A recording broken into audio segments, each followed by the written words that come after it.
The Lord be with you. And with your spirit. A reading from the Holy Gospel according to Luke.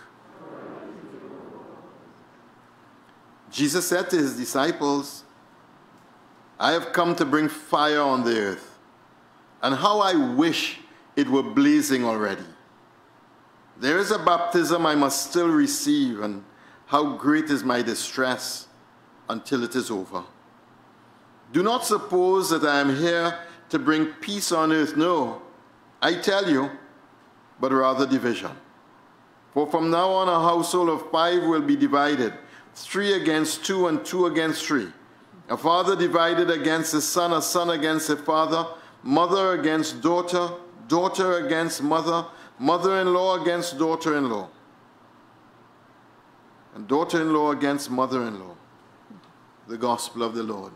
Praise to you, Lord Jesus Christ.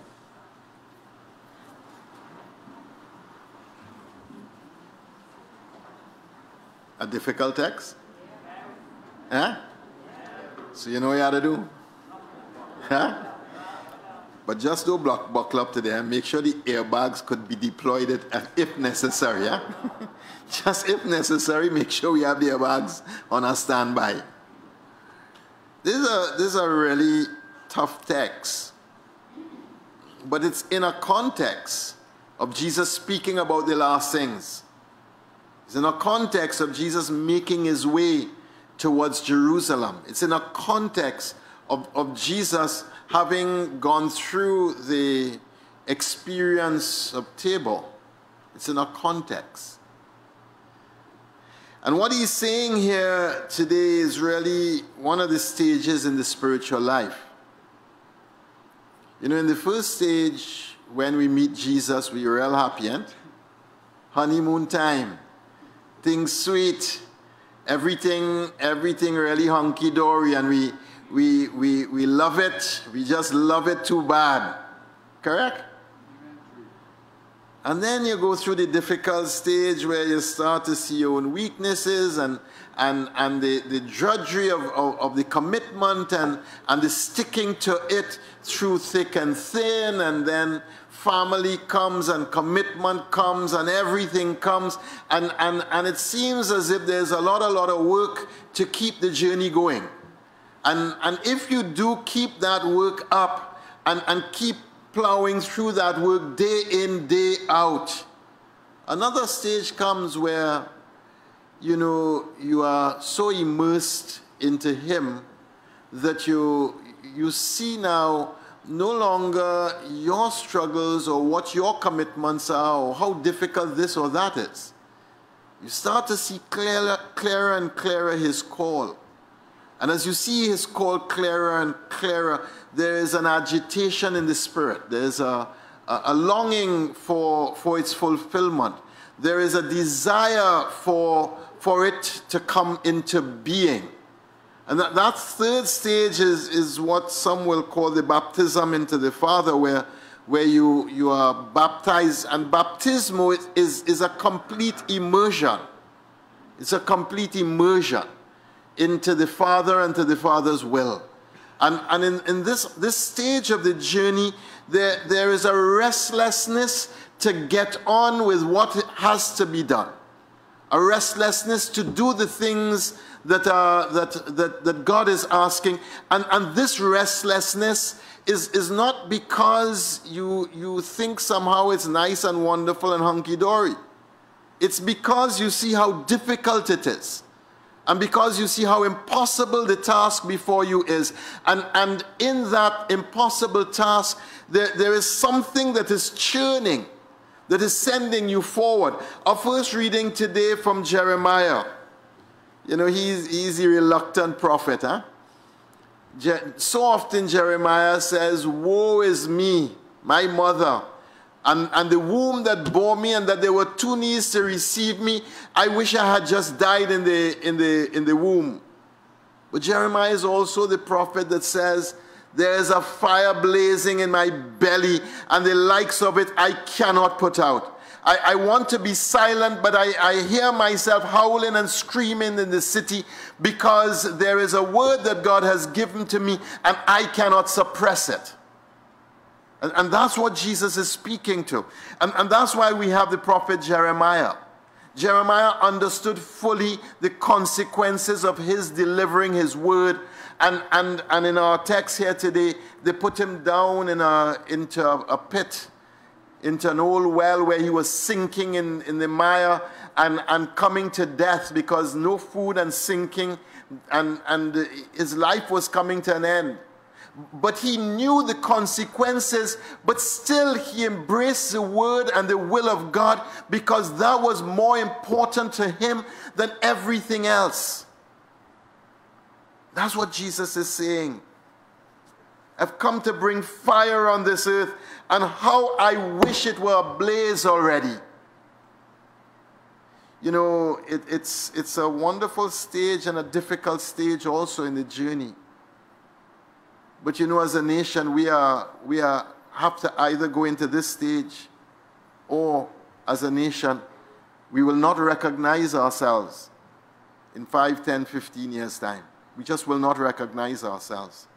There's a wonderful story in the movie Invictus with Morgan Freeman playing Nelson Mandela. And Mandela had just become president. So, of course, all of the black people had taken over all the major government ministries, etc., etc. And in a meeting with the Ministry of Sports, now filled with all the people who had been oppressed for all of these years, they took a vote to remove the Springboks, which was the national rugby team, and its colors, and as a national team, etc., etc. And somebody called Mandela, who had to see a head of state. And Mandela got into his car, left all of the business of the state, and went there and said to them, listen, this is not the time for petty revenge.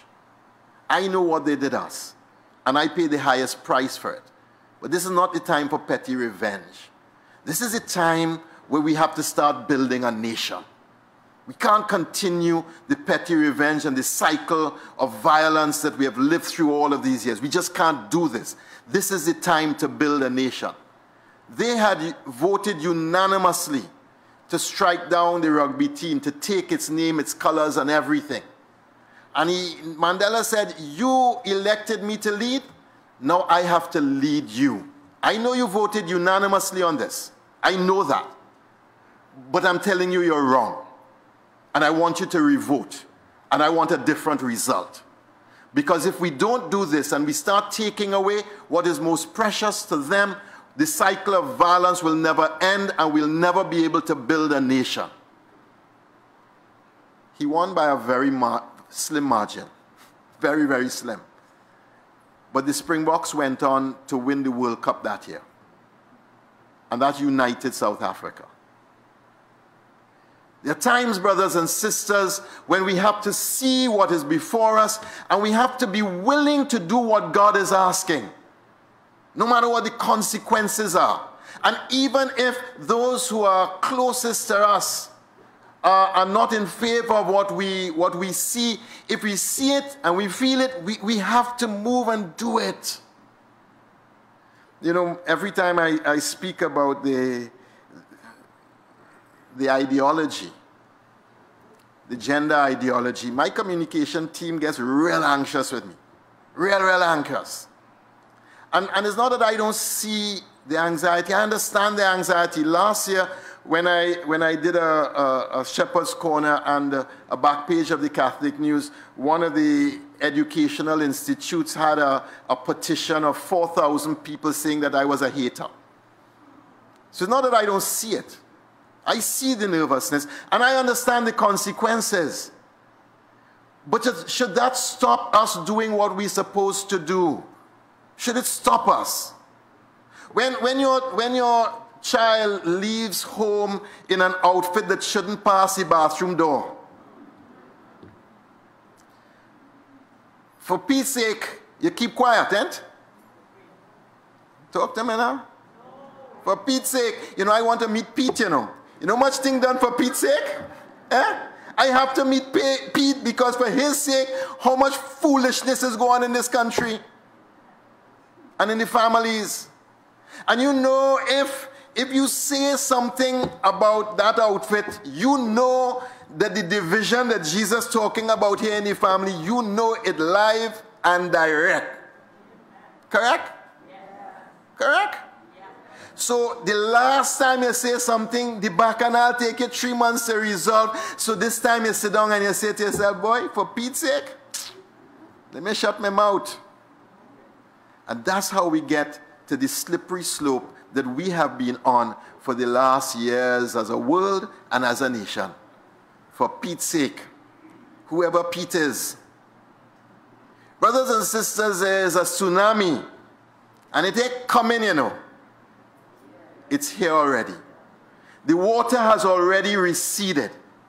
And the value system that has been pushed at us, that we have accepted willy-nilly, has brought us to the people who we are becoming right now. Open your eyes and see.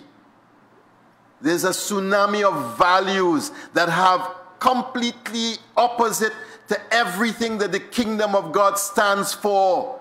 And that tsunami is here with us already. And if we think that for Pete's sake we will keep quiet and it will get better, trust me, it's only galvanizing more and more energy, more and more acceptance, more and more notoriety, and more money. Hollywood is spending millions of dollars to normalize ways of thinking that we all know make no sense. But every time they slip it into a major movie, into a sitcom, now there's very little you can watch with your children that does not have this agenda thrown into it. Very little that you can see. And so the children's movies and children's TV is becoming harder and harder to deal with. I remember about 15 years ago, my sister with one of her children going down to watch cartoons, and she was grilling him on what he was going to watch. And after I said to her, Elizabeth, it's a cartoon. She said, when last you watched cartoons? I really didn't. She said, go and watch some cartoons and come back and let's talk. It's been infiltrated into everything in the culture. Brothers and sisters, there is a challenge that we are facing where what we know to be wrong is being called right. And what we know to be right is being called wrong. And it's so fundamentally changing everything that we will not recognize ourselves. And the real trouble on this is that the family itself is divided right on this point. Because our younger generation see it one way. It's different from how we see it. And I want to tell you, both of the generations are wrong, and both of the generations have something that is right. What the younger generation have right is that you can't discriminate against anybody. They get that one right. We got it wrong. Can we admit that? We got it wrong. We got it wrong. We thought that because somebody was different than us, or because somebody's morality was somehow different from us, that we could make jokes, that we could discriminate, we could treat them badly, we could make them into the class clown, we could do all kinds of foolish things. We were wrong. We were wrong. But that doesn't mean that the ideology is right. I want to make a difference between the ideology, which is a system of ideas, and the reality, the concrete human being that is always in front of your face. There's a big difference between a person who is struggling with their sexual identity, with their understanding who they are. That person always has to be treated with the utmost respect and love. The ideology is a system of ideas that says that you don't have to be what your biology tells you you are. That's a lie. And it's the most fundamental lie because it's ingrained in your very being. It's ingrained. In the family, you know, when we allow the little things to keep slipping, when we allow them to keep slipping, you come to the place where we are right now, where you start to make a stand and it divides the family. And Jesus is saying, here's a lesson that we have to learn. The first century Jew understood that the family was the most basic fundamental unit of society that operated as a whole with no divisions, that operated with a deep sense of connectivity that was indivisible. For the first century Jew, the division of the family was something that was way beyond any imagination that they could ever have. And when Jesus says a family will be divided, he's saying something really different. Really, really different. It's something that would be shocking to a first century Jew. For us, we don't know that already. It happening not even for the sake of the kingdom, for all kind of foolish things it happening. But in first century Judaism, it would not have been something that would have been happening. Because the whole idea of the family after the deportation into Babylon, the family became the place where the faith rested and where the faith was practiced and where the faith remained and stayed alive. It remained in the family. So Jesus' words here would not have been seen immediately by his followers. What is he saying here? You know, there's another text that gives us a clue to interpret this. Unless you hate mother, father, sister, brother, tanti, nenen, makome, compare for my sake, you're not worthy of me. What he's saying here is that unless we are willing to put God first in that sphere which is untouchable and unquestionable, and unless we are willing to enthrone God where God ought to be, that the divisions will happen. And even in the process of putting God back where God ought to be, there will be great confusion that is going to be caused. Because once we have dethroned God, then we dethrone the value system. Then we neglect the poor. Then we do all kinds of strange things. What he's saying is that as important as the family is, as important as the family is, and as important as peace in the family is, obedience to God comes first. Obedience to God comes. And the real problem that we are facing in our nation, in our church, in our families right now is that obedience to God is not first right now.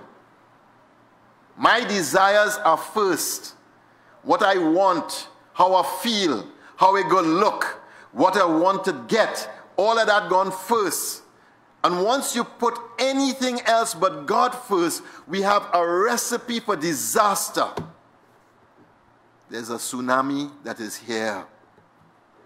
It's done here already. And the only way through this is if we have a mooring that can withstand that tidal surge that is coming, that is here already. And the only mooring that we will ever have that will allow us to stand firm in the midst of that tsunami that is coming is if our life is grafted consciously into Jesus Christ himself, who for the sake of the joy of the gospel headed straight into the cross and gave everything for our sake so that we may experience the redemption that comes from him. That's from the second reading in the book of Hebrews. For the sake of the joy of the gospel, which was still in the future, he endured the cross, disregarding the shamefulness of it and the pain of it. And from now on, he has taken his place at God's right hand. There is a moment called a Kairos moment. It's a moment where God is doing something. It's a moment where God is doing something. We are approaching the 60th anniversary of our independence. And there's very little independence in us right now. Independence is the ability to choose the destiny of the nation by its citizenry. And we are not choosing the destiny of our nation. We are being pushed and tossed in every tide and every breeze and every doctrine that is coming our way. And if this nation does not choose its destiny, then there's nothing to celebrate in independence, because we are just mental slaves to other forces. And although the shackles aren't physical, they are certainly mental and emotional and spiritual. Brothers and sisters, unless we are willing to open our eyes and see the truth of where we are and what we are living, then we don't understand this text that Jesus has given. I have come to bring fire on this earth, and oh, how I wish it were ablaze already. How I wish it were ablaze already. There's a baptism that I must still receive, and how great is my distress until it is over. When James and John wanted places of honor, Jesus asked them, "Can you be baptized with the baptism with which I will be baptized?" And they said yes, not understanding that that baptism was the cross. That baptism was the cross.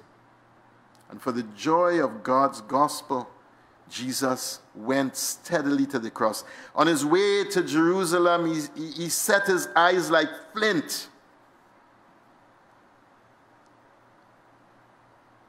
We are in the most beautiful of all times. And it is for this time that we have been called to live. But we have to choose to live and not simply to exist. Because we've been happy to exist and to fill our lives with all the clutter that the world has to offer us. We have to choose to live. And to choose to live, to be truly free, we have to put God in that place where God and God alone can exist. Amen.